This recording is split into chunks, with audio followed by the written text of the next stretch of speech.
Suarez from Monterrey, Mexico is NASCAR's Xfinity Series champion, and he just clocked in fourth fastest, second among the Toyotas at 50.48 seconds. And Eric Almirola is not going to make round two. He is 14th quickest in his fresh from Florida Ford, the Richard Petty car, after just winning the Xfinity Series race earlier this afternoon. Here's the fifth third bank Ford, Ricky Stenhouse Jr. from Mississippi. Heck of a lot. Roush Fenway Racing. These kids, this little car, this team, they just get better every week. DW, he's been telling me, he's been preaching. I'm telling you, they're making progress. They're making progress. I said, I hadn't seen it yet, DW, but it's there, buddy. It's starting to make me a believer. What's he had, like 3 or 4 top 10s already this year? Yeah. He's had 3 top 5s here, and he goes to the top. 190.8 for Stenhouse. He'll move on to round 2. That bumps Ryan Newman. That'll get your attention. Puts Casey Kane on the hot seat. Jamie. Well, Boyer was just watching that. You pointed at the screen. What do you think? You have anything for Stenhouse? 5018's pretty speedy. These Fords, you know, I just saw Doug Gates sitting over there watching his pride and joys, you know, go down the track. And they're super fast. It's fun to have those engines under the hood.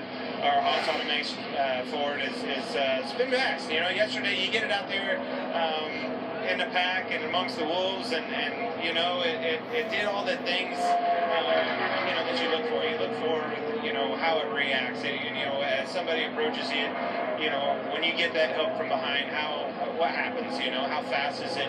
Does it take off? Does it pull away from that guy? And that baby was a bullet. You know, as soon as I was getting some good runs with Harvick, which is the second fastest car here. So, you know, it's going to be a lot of fun. It all starts with a fast car, and these guys at Stewart Haas Racing have done a great job of, you know, bringing us 4 hot rods that are capable of winning this race. All right, Clint Boyer, 2-time winner here, but never won the pole. Well, Doug Yates puts the power to these Fords in the Cup Series, where Ryan Blaney for the storied Wood Brothers just squeaks into the top dozen. 50.59. There is Yates, son of Hall of Fame nominee Robert Yates. Yeah, I want to say hello to Robert. I know you're watching, Robert, and he is the creator of this package that we see these Fords all running today that are having so much success. We've already got that going, and his son Doug has kept it up, continued on. So that bumped Casey Kane, puts Austin Dillon on the hot seat. Here's the other Roush Fenway Ford, Trevor Bayne, out of Knoxville. He's had top 15 finishes the last 4 races. Started the season off with a top 10 at Daytona. This is the Advocare Ford. Always, I'll never forget the day that he won the Daytona 500. That was quite a thrill for him and for us, because it was his birthday, if I recall. And what a celebration. It was the Wood Brothers. But it was so cool, because the Pettys and Roush, and I don't know, there were so many people in Victory Circle that day. It was like a who's who. Fourth for Trevor Bayne. He'll move on to round 2, and that bumps Austin Dillon. Next up, Joey Logano, who went to victory lane last week in Richmond, Virginia. Driving for Roger Penske, whose team has won the last 3 Talladega races. Now that Richmond win, not without controversy. In post-race inspection back at the NASCAR R&D Center, rear end alignment issues will cause Logano to forfeit money, points, lose his crew chief for a couple of races, and that win will not count toward a spot in NASCAR's season-ending playoffs. You know what I've liked about this group this week? They've addressed that. They owned up to it. They didn't, you know, they aren't appealing. You know, we had some parts we thought were pretty cool. NASCAR didn't like them. 2 Talladega wins for Joey, coming in the last 3 races. Looks like he's going to lock into the top dozen here, with 4 cars to go after him.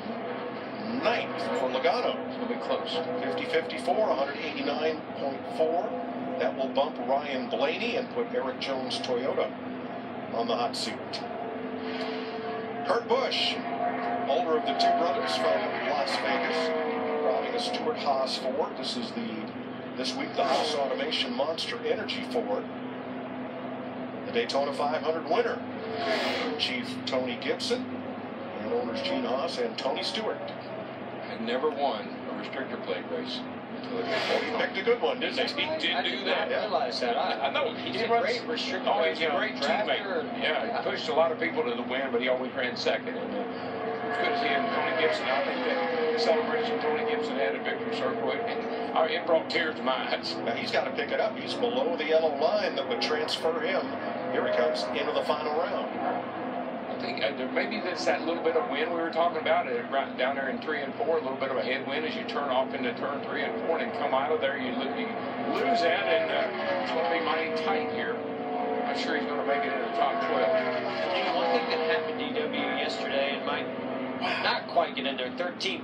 Something that the teams didn't get a real chance to do is get their temps right. And I think some of what you're seeing as all of a sudden the car starts picking up speed is maybe the temps start to get in that place, that sweet spot. Sometimes you can go over that sweet spot as well and start overheating the car. Kurt Busch misses it by 7/1000ths of a second to Eric Jones. 3 cars to go, so the top 9 are safe. They'll go to round 2. This is Brad Keselowski out of Michigan, former Cup champ, with a new sponsor. This is the Fitzgerald Glider Kits Ford.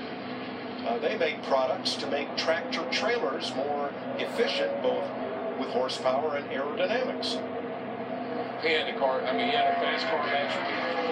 Unfortunately for him, he ran out of time.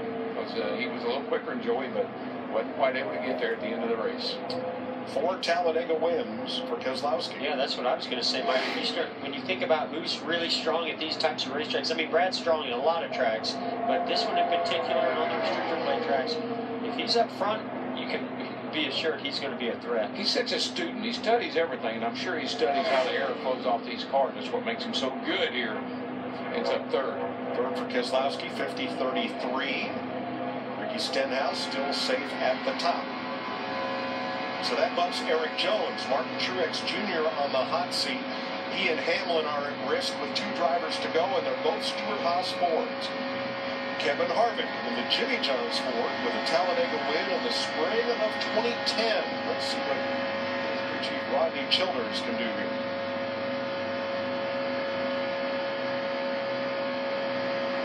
Thanks to Kevin for sitting in during the Xfinity race in the Fox Sports booth with Adam Alexander and Michael Waltrip. Mike, let's watch his RPM. As he goes down the back, we see 8,300 here. Looks like flirting 82, 83. Let's see what it does when he turns off into turn 3 here and heads over into that headwind. See if it loses anything. You saw that. It was 190 miles per hour. Looking to drop just a little bit, about 3 miles per hour. And he's losing a 4 RPM right here. So that wind is definitely having an effect. There's a little bit of friction when it loads up into the banking and you turn the wheel, but I think more, just as much of that is that wind, DW. I think so. Is he going to bump into the top 12? Yes, sir. Yes, 11th for Harvick, 50-52. He is into the final round, and Martin Truex Jr. is out. I'm shocked at that. So now it's either Denny Hamlin or Clint Boyer for the final spot. Hamlin on the hot seat, and Boyer driving the Haas Automation Demo Days Ford on the racetrack. It's funny when it's Stenhouse who's on the top here, and Hamlin who's hoping he can hang on, and the ones at the top hoping he'll stay there, ones at the bottom hoping he'll stay there. I think Stenhouse was saying, do we really have to go again? How about we just let it stay where it's at? Oh, he's like, I think any guy, like I always was, I just want to win something. I won that first round.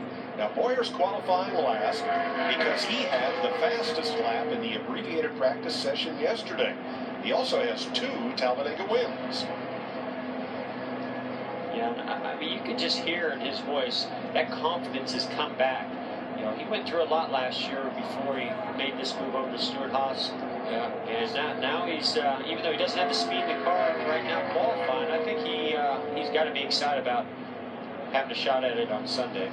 Jeff, I don't think it always, you can always have a car that has a little bit more downforce in it. It's not going to qualify quite as good. But in front place, really good. Denny Hamlin made it by that much. Ricky Stenhouse will lead the 12 drivers into the final round.